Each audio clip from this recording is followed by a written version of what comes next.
Alrighty. Good morning, good afternoon, good evening, YouTubers. This is Jerry Diamond with How to Get Out of Babylon. I want to just go through this quick. This is just an update. You might be doing it on your own. I don't know. I've started on it. I might as well continue. And then as I was thinking about this, I got to thinking about, there's so many changes going on. There's so many people that want to move here.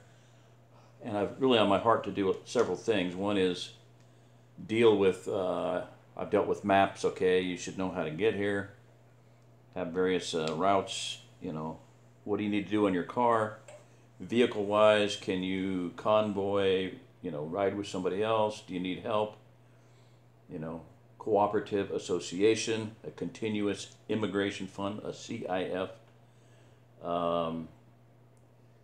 and then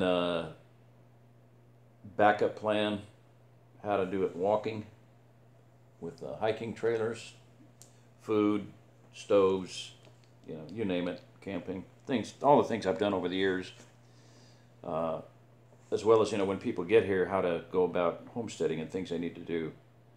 So, I want to deal with this fairly quickly, and then I'm going to get into another, but here's what I wanted to say is, I thought, need to do a State of the Ozarks address, update, and on a regular basis. So, and it's not a new idea. I will have links for, you can look up right now, Josh Heston, Joshheston, had a awesome background in design, graphics, and a lot of different things, advertising. He started a magazine. I went back to the very first one, 2013, I believe it was, and and so the idea is not new, but his quote-unquote State of the Ozarks is based around the Ozarks, yes, but more based around a lot of what comprises it, the type of people, the things that go on here. It's kind of more of a news, recipes, old farm practices, grandma's recipes, blueberry, chokeberry, you name it, poke salad, caves, white waters, pretty places to go rafting and canoeing, and springs and caves and bluegrass and hillbilly stuff, and bald knobbers, bald knobs, and that's where the guys would hang out, and highway robbers, bald knobbers. So just a lot of awesome. I mean, just an absolutely phenomenal, rich resource for a whole bunch of things, there. So, but I'll just real quickly, I want to read this. I wrote to him, he wrote to me, I sent him my information, and let me pause it for just a sec here so I get lined out. All right. That thing has a little teeny tiny orange button. Okay. Thank you for the article. Okay, he thanked me. Welcome to the Ozarks' first online magazine. These old hills are home to a people. Succinct, actually short, sweet, hard to beat. I filled that in. I like the conclusion, especially the last passage. Life in these hills was hard. Don't think it's going to be easy. It ain't going to be. Out of that hardness was bred a people defined as stalwart, laconic, distrustful, a people self-reliant. To define the Ozark region by its culture, some would say these peoples are a microcosm of all that makes the United States what it is. And that's probably the case. You have every kind of people here. You can grow every kind of food in the world here, pretty much. This state of the Ozarks. So, I have heard it said in regard to Missouri, but specifically the plateau, we could close the borders and be just fine, quote unquote. Geographically, demographically, etc., southwest Missouri, along with a chunk of northwest Arkansas, some of northeast Oklahoma, and southeast Kansas, and you have an extremely cohesive region with borders. I wrote this a long time ago in a galaxy far, far away, 2013. defined by the terrain, water, ranches, farms, forests, and people who occupy, it's a military term, that region. We need to localize food, industry, energy, and currency. If we do that, we may someday see a people and a region with a vast difference in its survival quotient from the rest of the nation. This area has been traditionally scorned, considered one of the poorest and roughest areas of the country to make a living. I hold that it is perhaps the wealthiest and certainly safest place to ride out the storms headed our way. Whoa, is that apropos? Woo! Storms headed our way. So, well,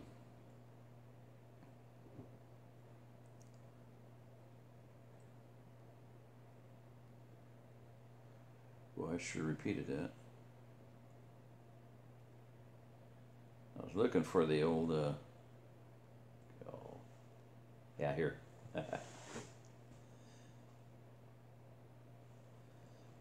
This is from a book. Vance Randolph character in Butterfly Weed. Don't know. Book, movie, whatever. This here tale begins in the summer of that year. Whatever year it was. The year don't matter. The national situation don't even matter, because even though we were smack dab in the middle of what we've been told was a depression, folks here in the Ozarks were so poor to begin with, they just scarcely noticed. No, that's not right, because poverty is so relative. A better way to put it is that folks in the Ozarks still had everything they needed to subsist and endure and thrive, and they didn't want for nothing. So they didn't even know that people elsewhere all over the country was suffering from want. That's Donald Harrington's Vance Randolph character. And you go out here, there's wells. There's a well right by the road. Between the barbed wire fence of a pasture and the road, there's a well that you could fall in, about a 4-foot hole. You know, they're everywhere. Every 40 acres. Family had a farm. They had it fenced. They had their cattle. They had goats, maybe sheep. They had chickens. All of them had chickens. Probably, one milk cow at least, if not, some feeder calves. They had everything they needed. They had a garden. They had an orchard. Missouri was a wealthy, wealthy, wealthy, wealthy state. Large farmhouses. The Civil War changed a lot of that, but, Missouri exported food to the Rockies, to the East Coast, to Canada, and to Mexico. Hundreds of varieties of tomatoes, hundreds of varieties, thousands of varieties of potatoes and tomatoes and apples. After supper, Uncle Green began speaking of the Ozarks. Quote, "Used to be a real happy land for us outlaws," he recalled. "But for us reformed sons of bitches, no country ain't no great sight better than no other country. But I still say that whichever the country hits the back hills that stay interesting and closest to everlasting." Charles Morrow Wilson in the Bodacious Ozarks. So, hell is. Oh, come on now. Stop it. Stop it. Just stop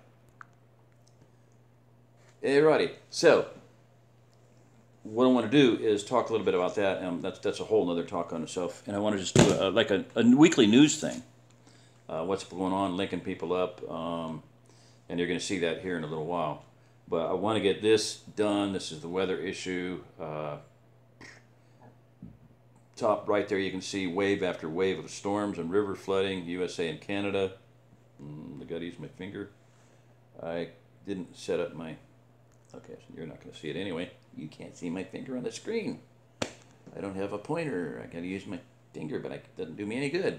All right, sorry. I'll get used to this all. I do have a wireless mousey screen tablet thing or keyboard. All right, I'm just going to go through this because these guys, this is from Thor News. A lot of information, but this is just hammering this idea that there's storms and threat level, moderate, all of them are enhanced, slight, marginal. You can see the thing there. Now here, it's a two-pronged deal, okay? You got winter storm, heavy snow accumulation, and heavy flooding, okay? So not pretty. Low front right in there, you can see where it is. We covered that, so not to belabor the point. Tornadoes. I'll get out in a minute, but tornadoes and flooding, which has its think about that until I get to the topic again. 4.7 million under winter storm warning. Snow tracks from Central Plains to Midwest. Let's get me out of the way there.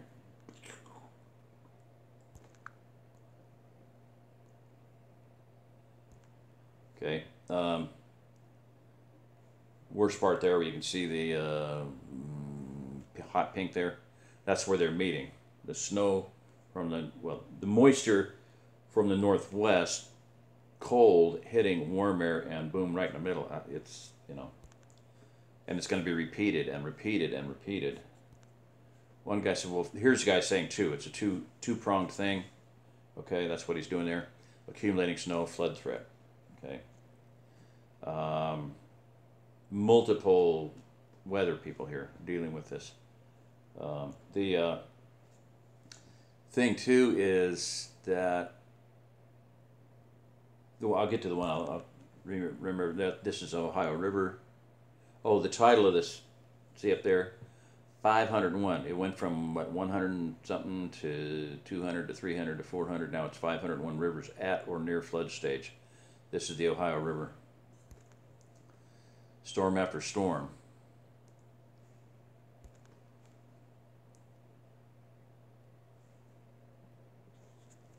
-7? What?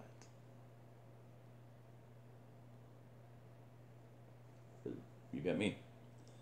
There, Missouri, -5, -7, -7. Nebraska, -4. Weird. I don't know what date that was, but don't remember. Louisville, Kentucky. This is where my mom lives. Holy moly. Winter Storm Polly. They're naming these things now. They call them storm bombs and cyclones, or as if they're gigantic hurricanes and cyclones. Cold air pulled south, warm and moist air pulled north. And the thing of it is, one of these guys says, and hopefully this is going to be the final blow from this storm. But don't worry, there's several more coming. So it's not just whatever happens in the next few days is just this storm, this single storm. There's more coming. Okay, now this slide talks about this. This is a hypothetical situation only there at the bottom. You can see that. You got your storm motion. You got town A, town B. You got flash flooding warning and confirmed tornado. What do? Typically, you want to go in the basement. Well, if it's flooding, there ain't no basement to go into. So that is, some weird situation. Flash flooding through tomorrow a.m. Texarkana, Texas, all the way up into Pittsburgh, Pennsylvania. Okay, I think you're getting the picture. Louisville, Kentucky again, Paducah, Kentucky. Pictures there on the side from underwater. Flash flood warning.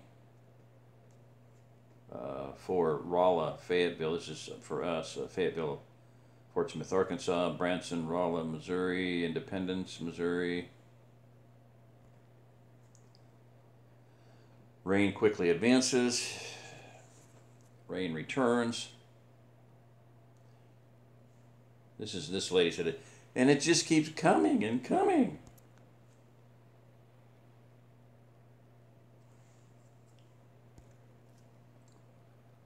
Warm, moist air. Storm system tracks east. Warm, moist air coming up from the Mayan Empire. I don't know. They call it the Maya Express. I haven't quite. The Yucatan Peninsula. I'm not quite sure what the name was from, but tropical. Basically warm, moist air coming that's super soaked, super wet. They may not even be telling us. The last time I heard that word express, get this. And this is something I wondered what was happening with all that water that was being sucked out of the bays. I wonder if it was being stored up somewhere. The last time I heard the word express was Pineapple Express, and that is from Hawaii. And this is what I was really afraid of. I had the question in my mind. I posted it on, I said it on videos, if you go back, if you remember.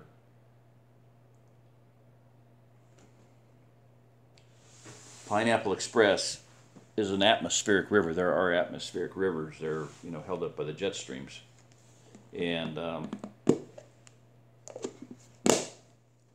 should have got something. They They're about as large as or larger than, you know, they're the size of the Mississippi and the Amazon, the Nile. They're huge. And I said last time I did this that 1 year it dumped on California instead of continuing on to the Rockies, and it just made quite a mess out of California. So, Maya Express, Pineapple Express.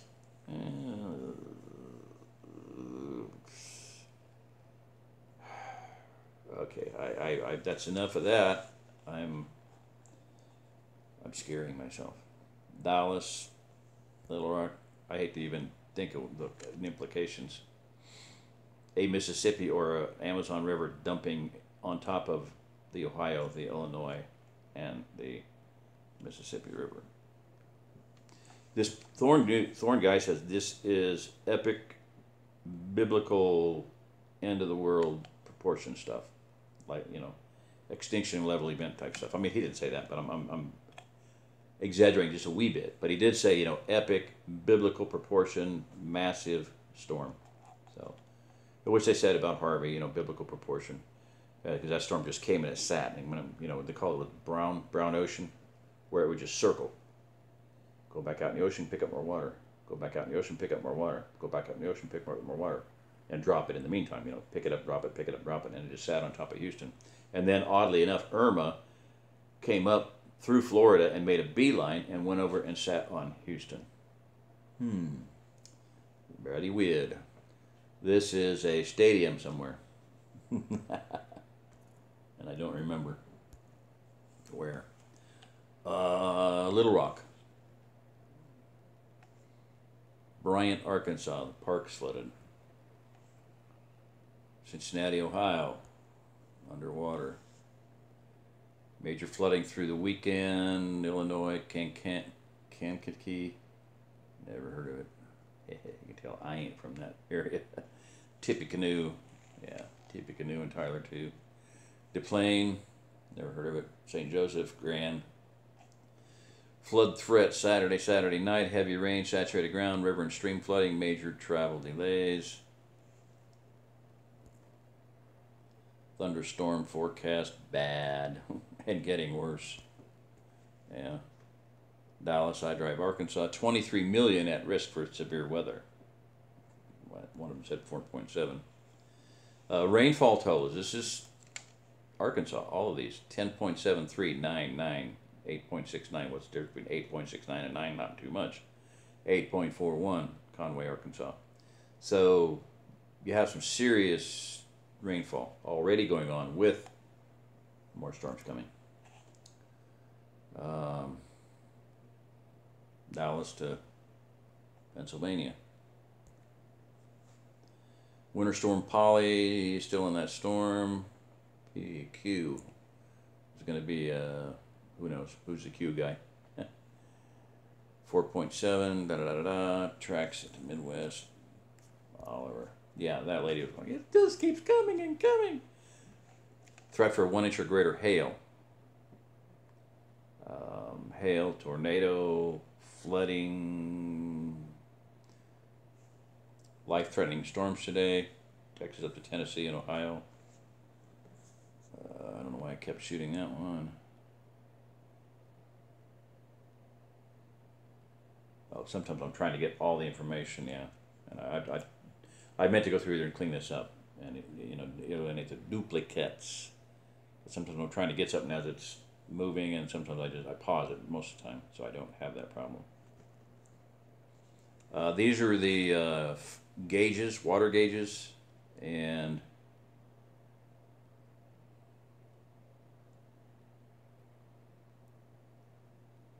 (242) near flood stage, 177 minor flooding, 55 moderate flooding, 23 major flooding. So you total them up, and it's, Thorne says 501 at about flood or above it, and that's with a lot of storms coming. Okay, there we are. So that is it. That's my recap of just an update on everything, and it definitely affects, it's okay here, but Jersey's up in Illinois, Chillicothe, and just, hoping and praying for the best there. She watched a barge shoved by a tugboat go very fast upstream. they're in a hurry to get somewhere. So maybe it was supplies for rescue. I don't know. But anyway, yeah, 1 block from the river. So I'm praying that everything is okay there, not evacuated, don't lose anything, and we're able to come, end of the month, next month, get her out of there permanently, and be down here and be helping. So, all right, that's enough. I've rambled enough, and I hope to heck it's 20 minutes. That sucks. Okay, this is Jerry Diamond. If you listen to this, you are the remnant. And hey, one really awesome thing, since I'm already over time. Wow, this I don't know if it's the between the tablet was faster than my phone. I used to sit there and make a video feeling like I had to upload it, and it would take 2 and 3 days, and it would cancel, and I'd try it again, and it was just so discouraging, and then I realized that the tablet was about as fast, but I still was doing a lot of them on the phone, and then I'd shut them both down, I'd take the chip out of here, and I'd put it in the tablet, and I'd upload it, blah blah blah. Well, this is pretty good signal here. Well, when I uploaded this DU program, I put it on, I literally, that 10-minute video I did early this morning, I loaded that at whatever, I think it was, don't ask me, it was 14 after something. I think it was 2. But at 2:16 it was uploaded, and playing, and somebody already watched it. I'm like, wow, this is like a total paradigm shift for me. So it's given me some encouragement anyway to be able to get some things done that I really know that need to get done. We'll deal with that in the next video. Thank you. This is Jerry Diamond. If you're listening to this, you are the remnant. Giddy up.